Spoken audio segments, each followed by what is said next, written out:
I am recording because the onboard event logger is throwing white errors, and the internal network is dropping packets. If the main recorder corrupts, the acoustic relay might still carry a compressed voice track. This is the descent leg. 2 occupants. We are still within the first 100 meters. The depth channel is wrong. It's not offset wrong. It is not a calibration drift. It is counting down faster than our descent rate allows. The pilot read it out twice because neither of us trusted what we saw. We were level, trimming, and it rolled past numbers that should take hours. I asked for a reset. He did a reset. It returned, and then it did it again.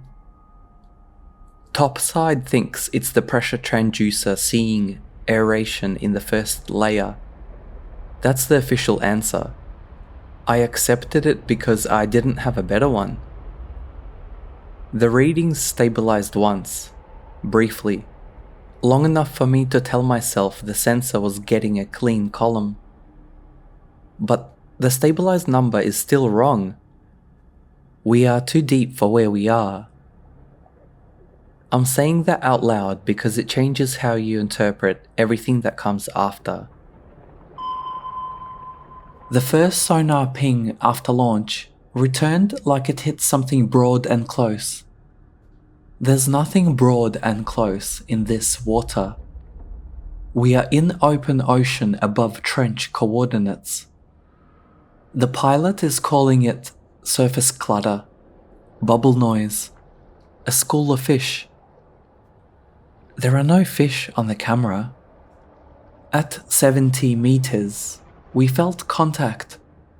Not an impact, not an entanglement. A brush along the outer shell that traveled from aft to forward, as if something slid a wide hand along the skin of the vehicle. I said, "Kelp," without thinking. That's what your mouth supplies when your brain doesn't want a different word. The pilot didn't answer. He just looked at the hull strain gauge monitor and then back to the forward viewport.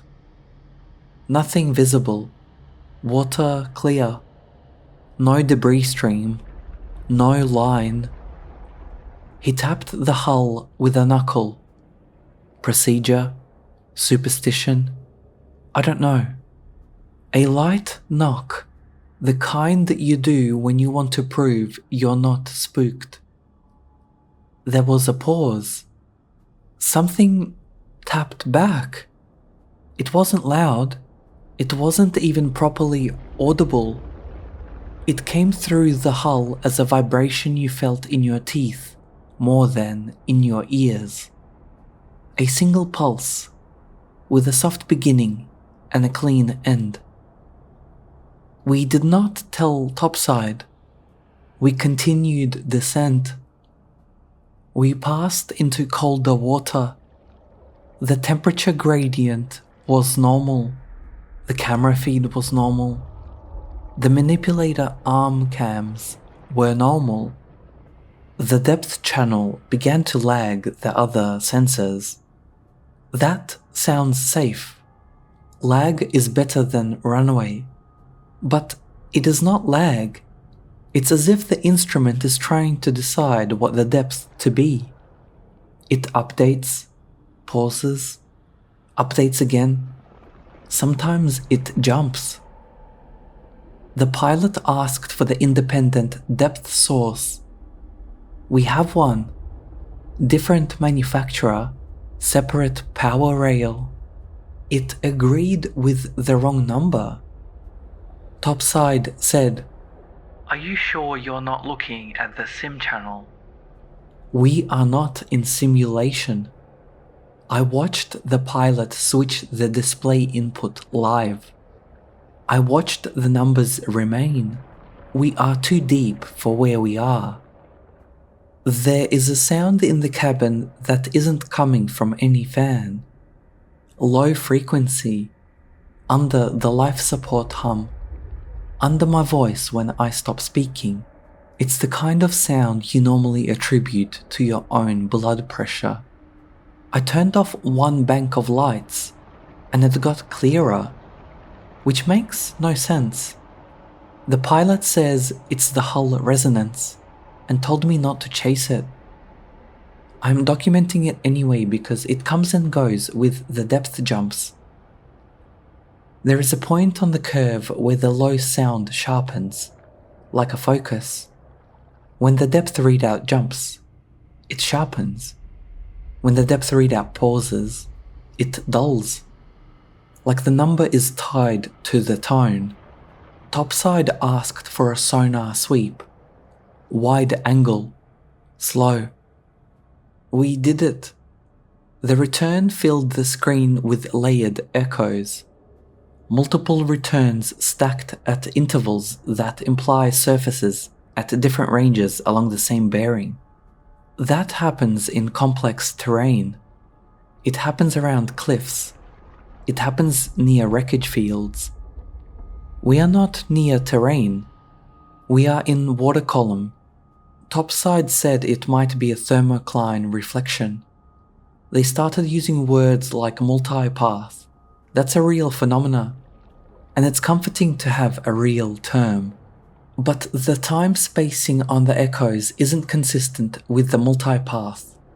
It's consistent with something being there, and then not there, and then there again. The pilot said, quietly, "It looks like a corridor." I told him it's just the display. He said, "No, I mean it looks like it has walls." The first hull creak came as a single long complaint, like metal stretching. That itself is normal. A pressure hull talks. You learn its vocabulary. What is not normal is the timing. We were not changing depth fast when it creaked. We were trimming, minimal differential, and immediately after that noise, the cabin pressure indicator flickered. Not dramatic, a tenth of a unit, a quick dip and return. The life support did not alarm. The backup gauge did not move. I felt it anyway, a click in my ears like a swallowed yawn. Then we heard the low tone again, sharper, nearer, as if it was inside the cabin and not outside. The pilot requested we pause descent and hold. We did. Our vertical velocity went to near zero. The depth readout did not. It continued decreasing, slowly now, like something was pushing the number down by hand. Topside told us the obvious. If the depth sensor is wrong, holding it shouldn't matter. Except the independent system also continued decreasing. Topside asked for a check of ballast state, thruster status, and external visual scan. I rotated the forward lights down and outward. There was nothing but particulate and black. Then the particulate stopped. It didn't drift away. It didn't fall out of the lamp cone like it normally does when you change angle. It simply ceased. The beam became a clean tunnel through an otherwise opaque medium, like we'd moved into water with no suspended life, no silt, no speck. The absence was so abrupt it read as a boundary. I said, "That's odd," in a voice I didn't recognize as mine. The pilot said, "Don't move the lights." I moved them anyway, slightly, and the beam hit something. Not an object with a shape. Something that behaved like a surface, where no surface should be. The light died on it. It didn't reflect. It didn't scatter. It didn't show texture. It just ended. We backed the lights off. The beam returned to open water. Topside asked what we were seeing. The pilot answered. He said, "Nothing. We're seeing nothing." He emphasized it like a correction. He did not tell them that the light had stopped on a surface. I told myself, lens artifact, particulate density, angle, maybe a jelly mass. Then the low tone changed, and the depth readout jumped again, downward, and the surface appeared in the exact same place relative to our nose, meaning either we had moved with it, or it had moved with us. Topside asked why our altitude from bottom channel was showing negative values. The pilot didn't answer. He was looking at a different screen. The sonar, set to look down, had a contact above us. I said, "That's a ghost return." I said it because ghost returns are real, and I wanted the word to be true. The pilot tilted us up 5 degrees and ran the ping again. The contact remained above. He tilted us down 10 degrees. The contact remained above. We killed the ping. Silence in the headset. The cabin got quieter, which is not a relief. Quiet is a kind of pressure. Topside asked, "Why did you stop transmitting?" The pilot said his transducer array was overheating. That was a lie. The thermal was normal. The truth is, we didn't want to ping again. I don't know how to justify that, except to admit that the contact above us felt like a response, like something had noticed being illuminated by sound. I am aware of how this sounds. I'm aware of what it implies.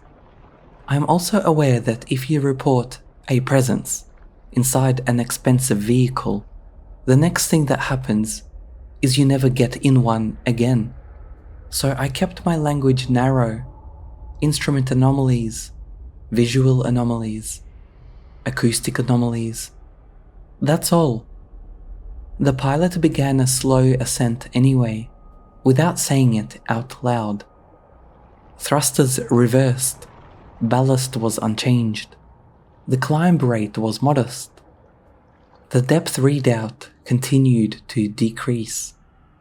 I watched his hands, because hands will tell you what someone believes. He believed we were going up. I watched the water outside. There was no change, because black is black.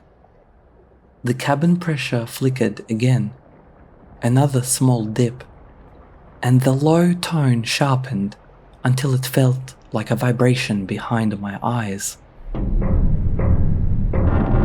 We heard a discrete stress pop from the hull.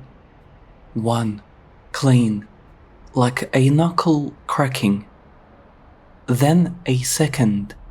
Then, after a pause long enough for me to inhale, a third that came with a sensation of weight. Not weight on my body, weight on the cabin air. I don't have a better phrase. The air felt heavier to move through. Speaking took effort. The pilot tried to clear his ears and couldn't. Topside called down and asked to confirm depth. The pilot read the number. Topside went silent. When they spoke again, the voice was controlled and a little too flat. They said, "That depth is not possible." I said, "Our senses are wrong."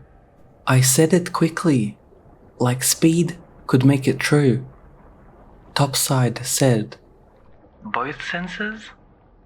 and in the background, over their channel, I heard another voice say, very softly, Not again.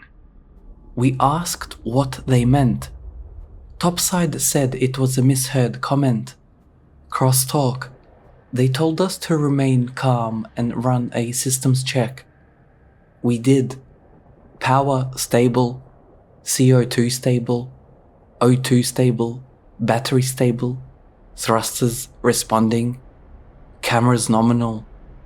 All normal, except the accelerometer showed micro accelerations that didn't match any thruster firing. The strain gauges showed a load pattern that suggested something pressing on the hull from a direction that shifted without us rotating, and the depth continued to decrease, slow and deliberate, regardless of our commanded motion. I have to describe the feeling now, because it changed. At first, it was like being in a vehicle that had a faulty speedometer. Then it became like being in a vehicle on a road you can't see, and the road itself is moving under you. The pilot said, It's like we're on an elevator. Topside asked, What kind of elevator? and the pilot said, before he could stop himself, One that doesn't go to anything humans built. The next visual anomaly was in the forward viewport. We had the lights pointed ahead at a modest angle, not straight down. The beam was mostly wasted into black, in the glass, in the reflection, faint because the cabin is dim. We saw movement behind our own reflections, not outside the beam.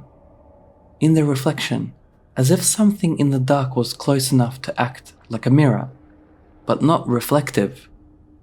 The movement wasn't a shape. It was absence moving through absence. The pilot turned his head quickly, which is a mistake in a sub, because there isn't space, and the sudden motion makes you aware of walls. I held still, because I wanted it to be a trick of the eyes. The movement repeated. Then, for half a second, the reflection showed something like a limb. Limb is a bad word because it implies anatomy. I'm using it because it was narrow, directed, and jointed in a way that suggested intention. But the articulation was wrong for anything we know from surface biology. It didn't bend like muscle and bone. It bent like a hinged structure wrapped in soft material. The pilot killed the forward lights. Darkness.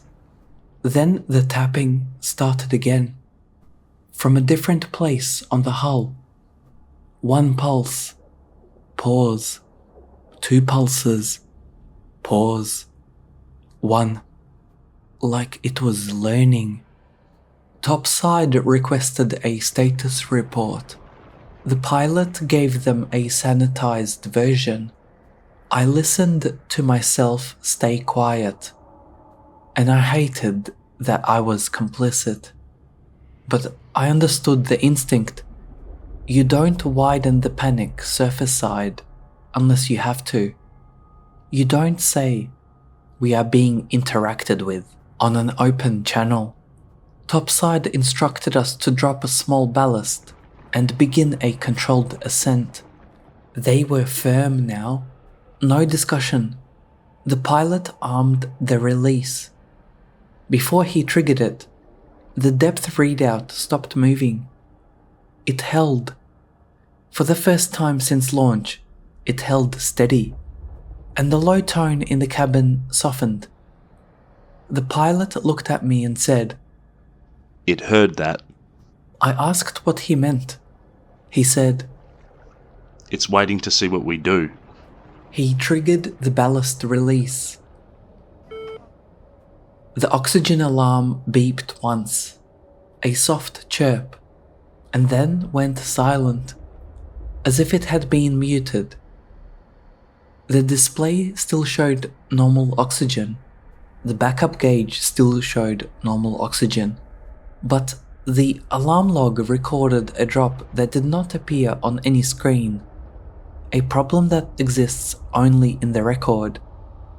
Topside asked why our ballast event didn't register on their telemetry. We told them it did. They said it didn't. Two versions of reality, both supported by instruments, neither comforting. The ascent began. We felt it. A subtle lightening, the way your stomach knows before your eyes do. The vertical velocity indicator showed upward movement. The depth readout decreased faster. Downward. I said, "No." The pilot said, I know. He increased thrust. The vehicle vibrated. The thrusters whined. We rose faster. The depth readout decreased faster. Topside began talking over each other. Words like data corruption, pressure sensor, inertial drift. Then a sentence cut through that I heard clearly. Someone topside said, It's inverted again. The pilot keyed the mic and said, Explain again. Topside went quiet long enough for the channel to hiss. Then, Continue ascent. Do not. and the rest was swallowed by static. The static had structure. It wasn't random. It bent, rose and fell, like an attempt to form syllables without air. The pilot ripped off his headset and said, That wasn't them. I put my headset closer, because if it wasn't them, it was something using their frequency. In the static, between pulses, I heard my own voice. Not live, not from the cabin, a recording of me from earlier in the descent, played back with a slight delay. A mimic, a test. The pilot shut down external comms. He said we would run silent, ascend by internal instruments, and surface. I asked him how we would know when we were near the surface if depth was wrong. He didn't answer. He changed the display to show internal pressure hull strain and inertial data. We trust what we can feel. He said. As soon as he said that, the cabin pressure flickered again, deeper this time, enough to make both of us swallow. Then it returned. Then, from beneath us, we felt a push. Not acceleration, not thrust, a physical shove against the vehicle, as if something large and slow had risen and contacted the outer hull. The sub rolled a degree without the pilot commanding it. He corrected. The roll corrected, and then drifted back, like something was holding us in orientation. The pilot said, very quietly, It's aligning us. We ran lights again, downward this time, because even fear wants data. The beam cut into black and stopped on the same kind of surface. Light ending cleanly, no reflection. But now, there were faint variations, not texture, not marks. Changes in how total the absorption was. Like a pattern in a material designed to consume light. The pilot moved the beam left. The surface moved with it. Not fast. Not tracking like a fish. Tracking like a building turning because you're inside it. He swung the lights up. The surface remained, meaning it wasn't Below, it was around. I said, "We are inside something." The pilot said, Or something's inside us. he meant the numbers. He meant the cabin. He meant our perception. A new sound began outside the hull. Not tapping, dragging. A long scrape that travelled from one side of the vehicle to the other. Slow enough that I could track it with my eyes, even though there was nothing to see. The scrape ended with a soft thud against the viewport ring, then a pressure drop. The cabin pressure flickered down and held low for 2 seconds. The pilot's face changed. Not panic. Focus. He reached for the manual cabin pressure valve. He did not touch it. He held his hand an inch away from it, like proximity mattered. Then he withdrew, because the cabin pressure returned to normal without intervention. He looked at me and said, It can reach through. I asked, "Through what?" He said, Through the hull, through the instruments, through rules. We didn't speak for a while after that. Memory started behaving badly. I didn't notice at first. It isn't a sudden blackout. It's small missing labels. A step you usually do automatically that you have to think about. A word that sits behind your tongue and won't come forward. Topside called again. Their channel broke through our mute, as if the mute had been bypassed. The pilot grabbed his headset, startled, and said, We closed comms. Topside said, We didn't call you. They sounded tired, not confused, like someone repeating something they've had to repeat before. Then they asked, How many are with you? The pilot said. 2. Topside said. Your manifest says 3. The pilot said. No. Topside began to read a list of names, but the sound dissolved into that bending static again, before the third name could be fully spoken. I realized I couldn't remember who signed the manifest. I realized I couldn't remember the support ship's name. I looked at the mission patch on my own sleeve, and the letters didn't resolve into meaning. It was like reading a language you're fluent in, and suddenly it's only shapes. The pilot asked me a simple question. What's your last name? I answered automatically. He shook his head. He said it was not the name on my badge. I looked down at the badge. The badge had no name. It had a blank strip where the name should be, like it had been worn away. I rubbed it with my thumb. The material beneath was smooth, as if it had never been printed. The pilot said, Mine's gone too. We checked his. Blank. Not scratched. Not peeled. Not damaged. Just blank. The pilot said, It's taking identifiers. I asked, why? He said, So we match something else. we didn't say what. We reached terrain. We know because the forward sonar, when briefly powered, returned a hard line that didn't behave like water. But it wasn't the bottom. It was vertical. A wall.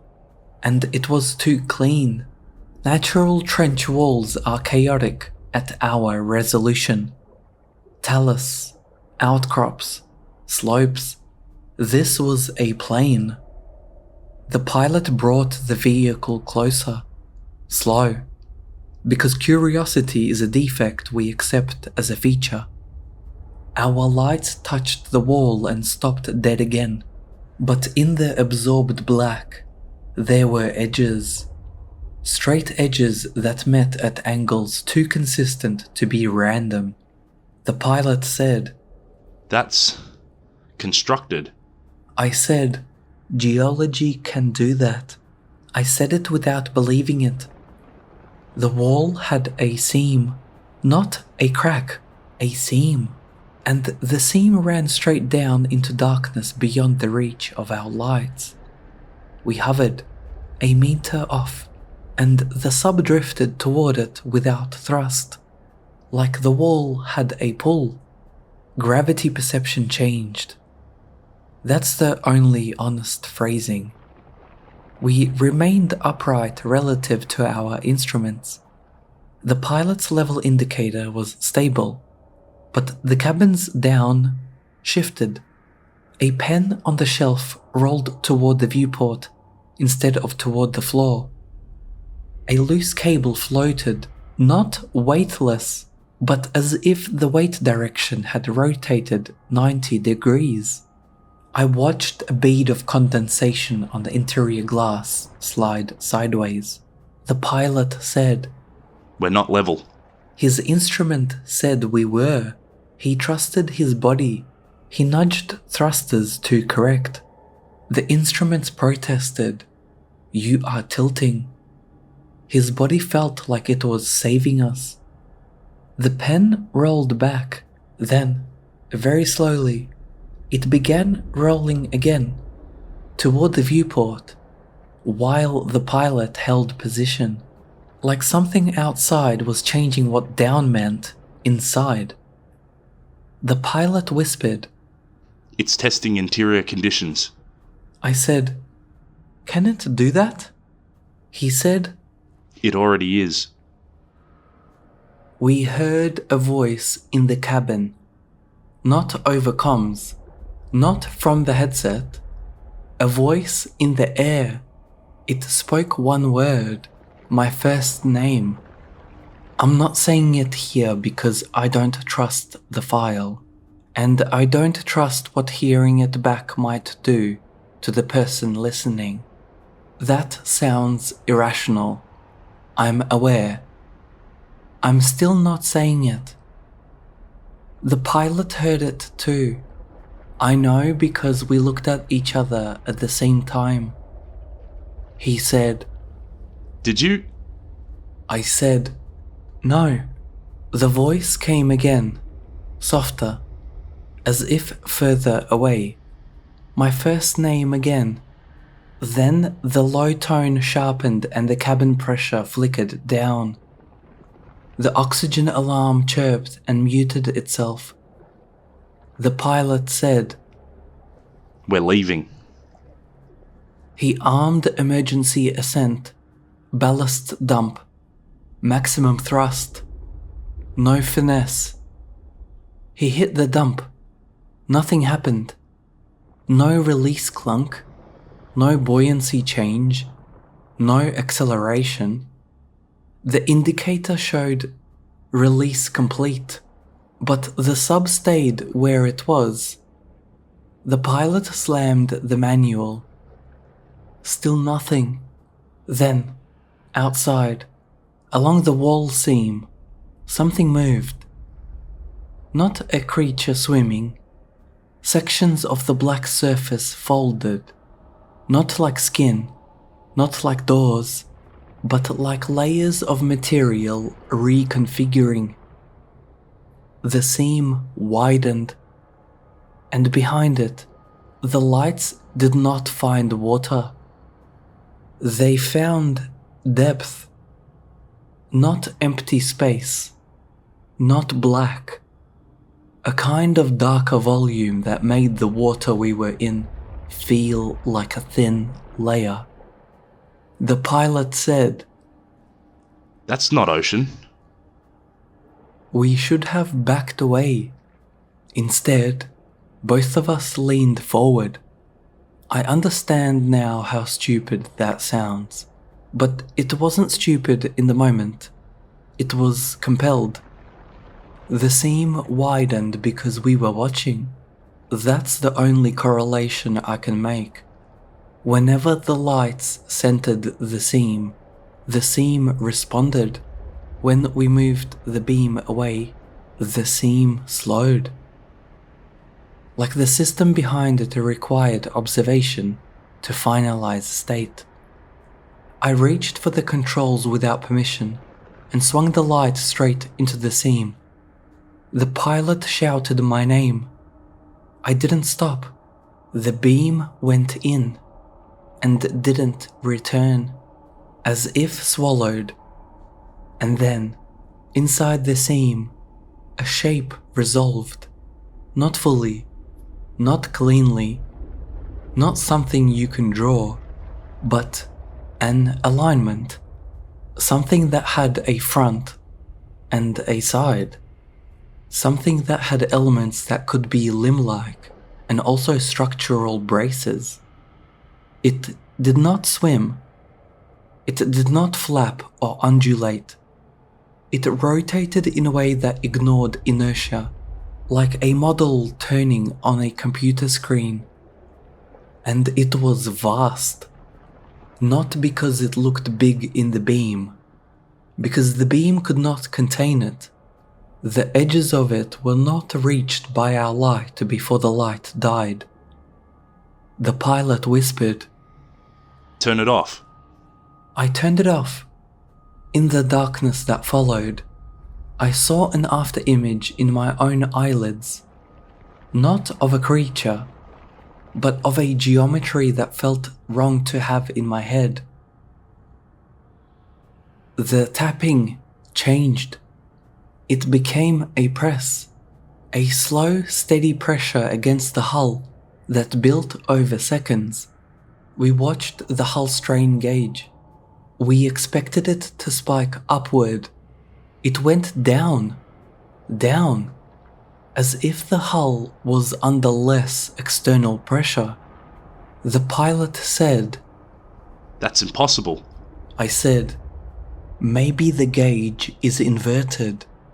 Then the backup gauge also went down, external pressure decreasing while depth readout decreases. Topside would call that impossible. Inside the cabin, impossible became the routine. The pressure against the hull increased, and the strain reading decreased, like something was creating a pocket of relief around us while physically touching us, like it wanted to keep us intact while handling us. The pilot said, "It's controlling the gradient." I asked, "Why?"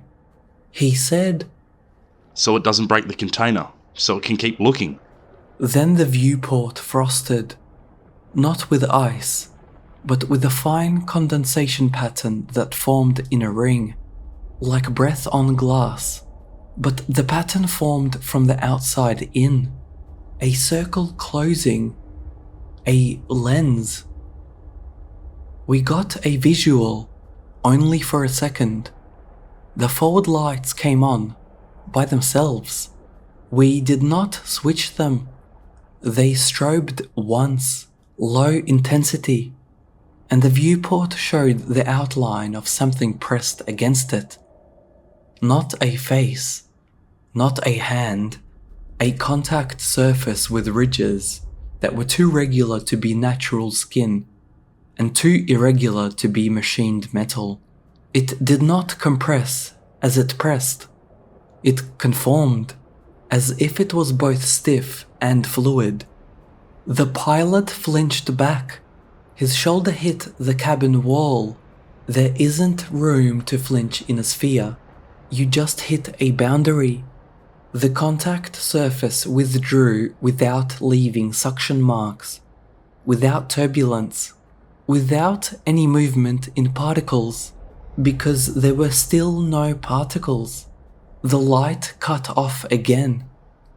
In the afterglow, the pilot said, "It looked like it was built." I said, "Built by what?" He did not answer. The hull creaked again. But this time the sound came in 2 layers, like an echo inside metal that shouldn't echo. We received a data burst from topside without calling for it. A text packet, compressed, barely legible. It contained 3 items: a timestamp that did not match our mission day, a depth that did not match our display, a single sentence: "Do not acknowledge it." We stared at that for too long. The pilot said, Who is it? I said, "The only thing here." He said, They knew. I said, "We are still alive, so maybe they don't know enough." The static bent again, but this time it carried something else. Another sonar ping, not ours, with a signature that was older equipment, a different pulse width, a different carrier. Then another. Layered pings, like a history of other observers calling into the same dark and getting the same too long answer. The pilot said, We're not the first. I said, or we're hearing ourselves. He said, From when? I couldn't answer because I couldn't place time. The cabin had become now only. The seam in the wall widened further. The vehicle drifted toward it. The pilot fired thrusters hard to counter drift. The inertial system reported acceleration, but the visual reference did not change. We did not move away from the seam. It was like pushing against a conveyor belt. The pilot said, We're pinned. The low tone sharpened into something that felt like speech without syllables. The cabin pressure dipped, deep enough that the pilot's eyes watered. Then it returned, and with the return came memory loss that I can only describe by example. I forgot why we were there, not the big reason, mapping, science. The small reason, the immediate goal. I looked at the displays and couldn't remember which one mattered. The pilot asked me to read a checklist, and I couldn't pass the words. I recognized letters, but not meaning. I said, I can't read. He said, Yes, you can. I said, I can see it. I can't use it. He slapped the panel. Not hard enough to damage, just hard enough to feel impact. The hull answered with a tap from outside. 1 pulse. Pause. 2 pulses. Pause. 1. The same pattern from earlier, but now it was perfectly timed, like it had practiced. The pilot started reciting details about himself out loud. Name, birthplace, training hours, units, memories. He did it like a diver reciting air pressure to stay calm. He said, If I keep saying it, it stays mine. I tried to do the same. I could not remember my birthplace. I could remember the smell of a hallway in a house. I could remember a dog that might not have existed. I could remember a face, but I couldn't attach it to a person. The pilot said my first name again, to anchor me. The cabin air spoke it back a half-second later. In his voice, from no direction. He stopped talking. He looked at me like I had done it.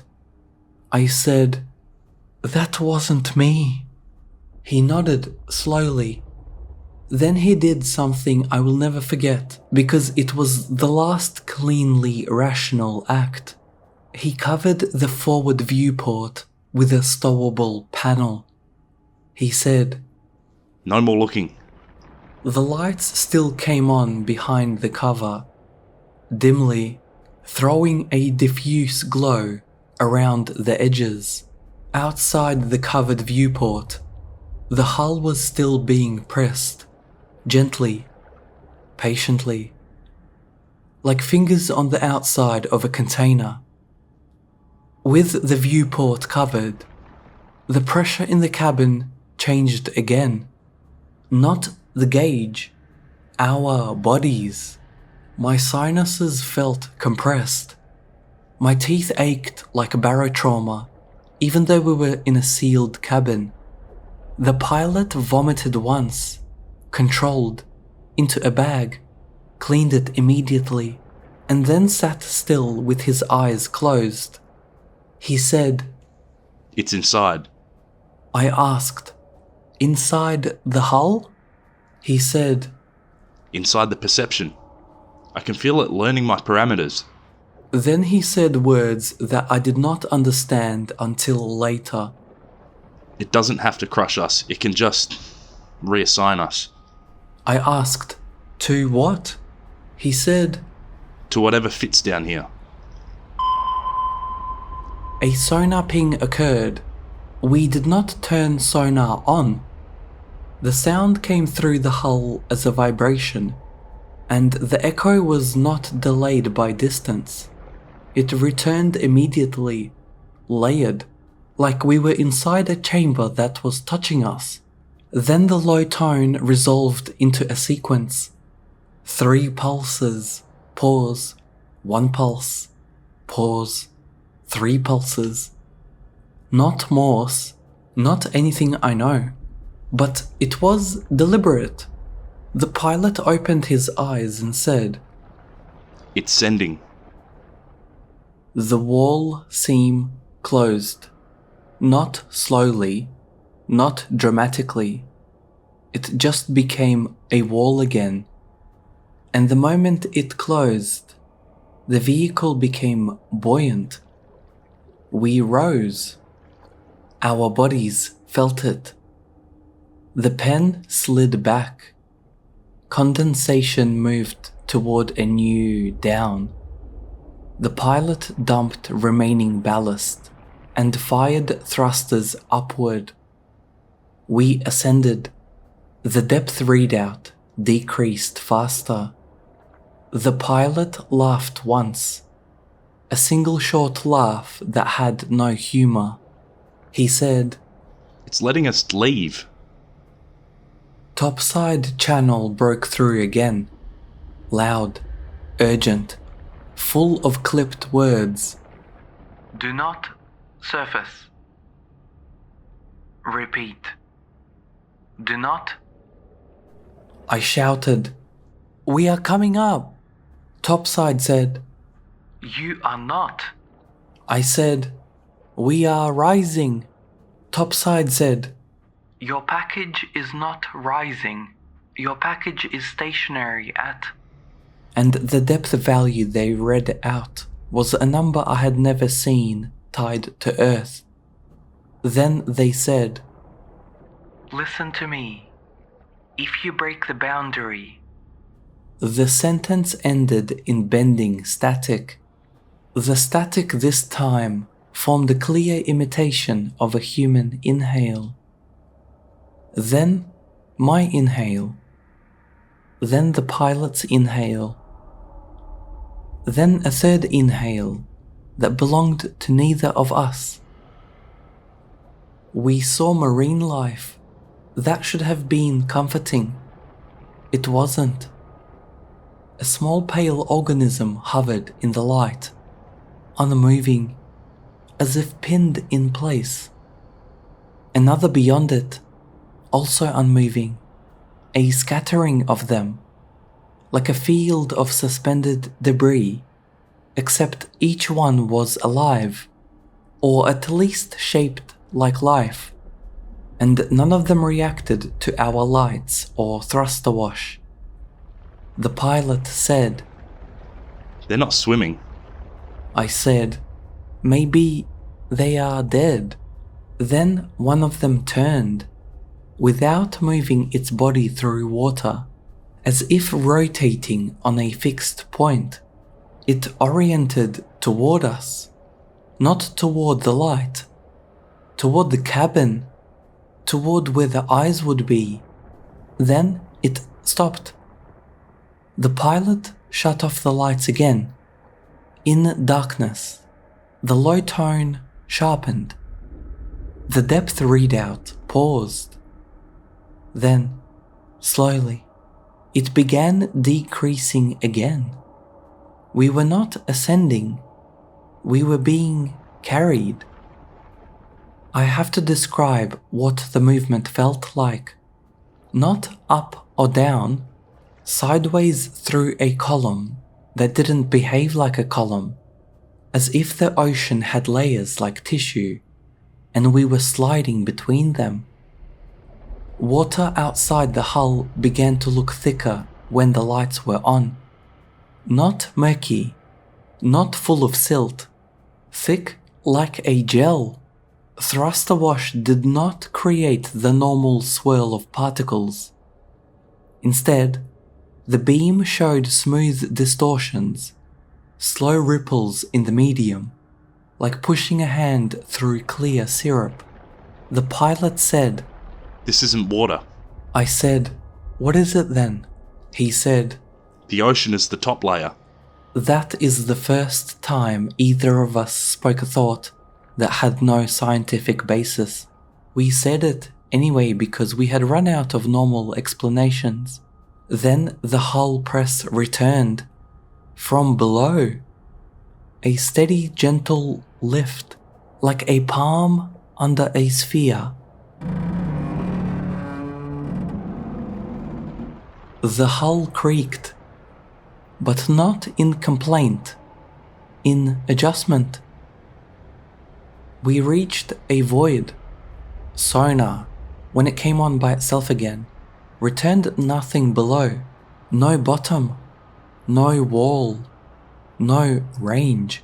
The ping went out and did not come back. Not even as noise. Topside would call that attenuation or equipment fault. But the ping that went out had a texture you could feel in your bones. And the silence that followed was not no return. It was absence. The pilot whispered, "There's a hole." I said, "Trenches have bottoms." He said, "Not this." The depth readout began decreasing faster, and the external pressure readings in both sensors continued decreasing. We were going deeper while the outside pressure fell, as if depth was no longer associated with the water above us, as if depth was an interior coordinate. The pilot said, "We're not descending. Something is rising to meet us." He said it like a fact, and in that moment, I believed it. The cabin lights flickered. Not a power issue. Battery stable. Bus stable. A light behavior issue. They flickered specifically when pointed at nothing. When the beam hit wall. Steady. When the beam hit open water. Flicker. As if open water was not empty. As if the beam was interacting with something in the space and being interfered with. I said, "I'm going to uncover the viewport." The pilot grabbed my wrist hard. He said, "No." I said, "We need to see." He said, "Seeing is what it wants." I looked at him and realized I couldn't hold his face in my memory. I could see him, but if I looked away, the details would slide, like his identity was becoming fluid. He saw the same thing in my gaze because he said, "Don't forget me." I said, "I won't." Then the cabin air spoke again. "Don't forget me," in my voice, from the covered viewport. I made a decision. I keyed the internal emergency recorder, the one that dumps a compressed report to the acoustic relay if the main system fails. It responded with an error, relay handshake active, meaning the relay was already transmitting, meaning something had initiated transmission without my command. I said out loud, "Who is transmitting?" The cabin answered with a tap. 1 pulse, pause. 2 pulses, pause. 1. Then, from a different point on the hull, the same pattern, then from a third point, surrounding, not singular. The pilot said, barely audible, It's not alone. The depth readout jumped, and for the first time, it displayed a number that had a minus sign where the depth should be. Altitude, as if we were above something that the system considered ground. But that ground was not Earth's sea floor. We were above a reference plane we had never mapped. The covered viewport began to bow inward. Not a lot, millimeters, enough to notice. Because humans are good at noticing their only window deforming. The pilot watched the bow and then looked at the strain gauge. The strain gauge decreased. Less external pressure. Yet the cover bowed in. As if the force was not pressure. As if it was direction. A push without a medium. The pilot said, That's not hydrostatic. The bow increased. Then stopped. Then very slowly, the cover returned to its original shape. It wasn't elastic recovery. It looked like something letting go. Then the cabin pressure dipped again, much deeper, and I felt my lungs hesitate, like the air itself was unsure it belonged in my body. The pilot opened his mouth to speak, and only a whisper came out. Then the whisper wasn't his. It was the cabin. It said, in a voice that combined both of ours without being either, Look! We did not uncover the viewport. The lights came on anyway, full intensity, behind the cover. The cover began to glow at the edges, and through the tiny gap where the cover didn't seal, just a hairline, I saw a line of blackness beyond blackness. A curve. Not a circle, but a curvature too large to interpret. Then something passed across that gap, and the gap filled with absolute dark, as if blocked by a surface that absorbed all spill light. And in that moment, I understood that the entity was not in front of the viewport. The viewport was inside it. Not physically, not like a mouth, spatially. Like the vehicle was being held within a boundary, the way a thought is held within a skull. The pilot whispered, forcing sound out. It's keeping us intact so we can observe it. I tried to answer, but my throat didn't coordinate. The cabin pressure dipped again and held. A deep stress pop sounded from the hull. Not like failure, but like a lock releasing. And then the external pressure reading dropped to a value that implied near-surface conditions. At the same time, the depth readout displayed a depth that, if it were real, would place us below the deepest point of the ocean by kilometers. Two truths, both on our screens. The pilot said. If pressure is low outside, He didn't finish, because we both realized what that implied. We weren't in the ocean anymore. We were in a pocket, a cavity, a space beneath the ocean. Topside channel returned, faint, distant, like someone calling from another room. If you can hear this, do not. I cut in, loud, because if this transmission reaches anyone, I need the warning to be in the file. I said, "This is not equipment failure. The equipment is changing. The depth is not a number you can trust." I said, "There is something here that responds to observation.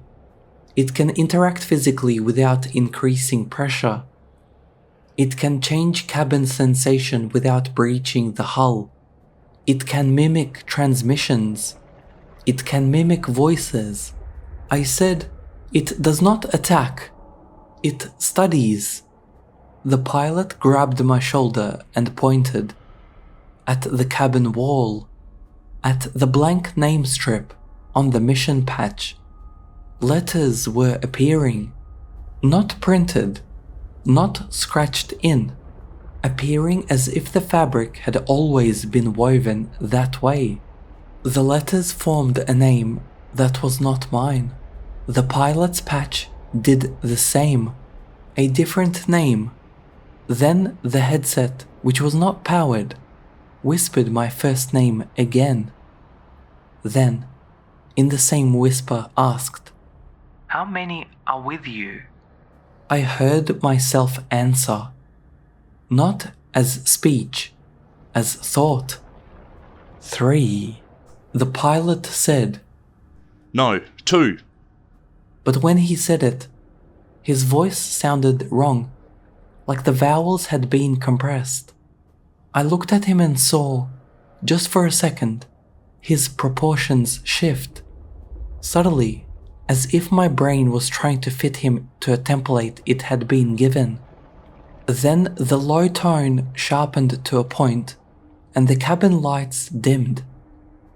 A new sound began, not through the hull, from inside the cabin materials themselves, like the foam insulation was vibrating, like the metal fasteners were singing, a chord, low, complex, too stable to be random resonance. It carried a kind of intention, not language, instruction. The pilot clutched his ears. I couldn't.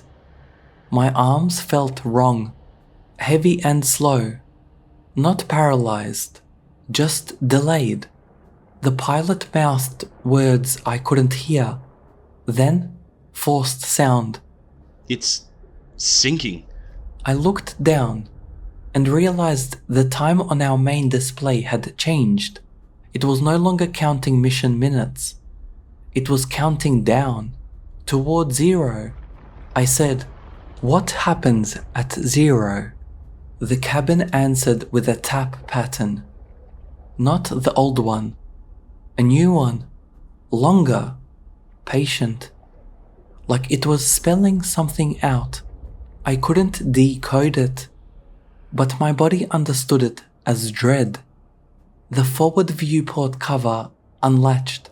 We did not touch it. It lifted a centimeter, just enough for the forward lights to spill out, and in that spill, the water outside was not water. It didn't shimmer. It didn't drift. It held the light like glass holds light, contained, shaped, refracted without turbulence. And beyond that medium, something occupied the space in a way the mind refuses. Not a monster in front of a window, a structure you were never meant to be near. Part of the environment, fundamental, unavoidable. It had proximity without distance, It had surface without reflectance. It had limb-like elements that did not articulate by bending, but by rearranging, as if joints were optional. It was vast, and it was close, and it was curious, and as soon as the light touched it, it adjusted, not moving away, adjusting the rules under which light existed. The beam faded, not because it was blocked, but because the medium stopped supporting illumination the way seawater does. Darkness thickened. The pilot whispered. Turn the lights. The words cut as the cabin pressure dipped again and held. The oxygen alarm began a soft repeating beep. Then, one by one, other alarms lit without sound. CO2, humidity, thermal, all readings still normal. Only the alarms believed the crisis. Only the log believed it. The pilot said, It's rewriting what's normal. I am running out of coherence. I can feel it. This isn't fear, it's erosion. Each time the pressure sensation changes, something in my memory slips. I can't remember the face I tried to remember earlier. I can't remember the reason I'm qualified to be here. I know I'm qualified because I am here. That is circular and I hate it. The pilot is breathing too fast. He's trying to slow it. He is failing. The depth readout is still decreasing. The external pressure is still low. The vehicle is moving without thrusters. We are being carried deeper into a cavity that should not exist. Topside is calling. The channel sounds like it's underwater and far away, because it is underwater and far away. But I don't know where far is anymore. The pilot says, If we surface, we break the boundary. I ask, what boundary? He says, The trench isn't a trench, it's a line. I ask, a line around what? He says, Around it. Then, outside the viewport, something passes, not across, through the beam, through the darkness, through the concept of space we thought we were in. The water, if it is water, does not move. No sediment disturbance, no wake, just displacement without fluid response. I see a silhouette that implies scale beyond proportion, like standing next to a wall and realizing it's a curve of something too large to be a wall. The pilot whispers, It's not moving. He swallows hard. He says, We are. I am speaking to you now, whoever you are. If this reaches anyone, do not go looking for it. That's obvious, but it's not enough. Don't go deep, it's not enough. Depth is not distance down. Depth is attention. Depth is pressure. Depth is the moment you think you're alone in black water. If you have water under you, any water, and if you stare long enough, you are offering observation. It responds to observation. It can rise without moving water. It can be beneath you even when the map says the seabed is shallow. It can make your instruments agree on a wrong number. It can make a wrong name belong to you. The pilot is saying something I can't pass. His words sound like mine. Mine sound like his.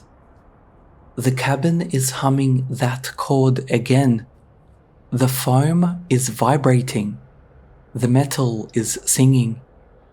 The lights are dimming. The viewport cover is lifting. The time display is near 0. The hull creaks like something settling around us.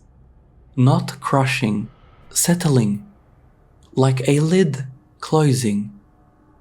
The pilot says, "Don't look." and I realize that the instruction is not for me. It is for whatever is listening through my voice. Because if you are hearing this, then the relay worked. And if the relay worked, the signal traveled through water, through your water. And depth isn't distance, so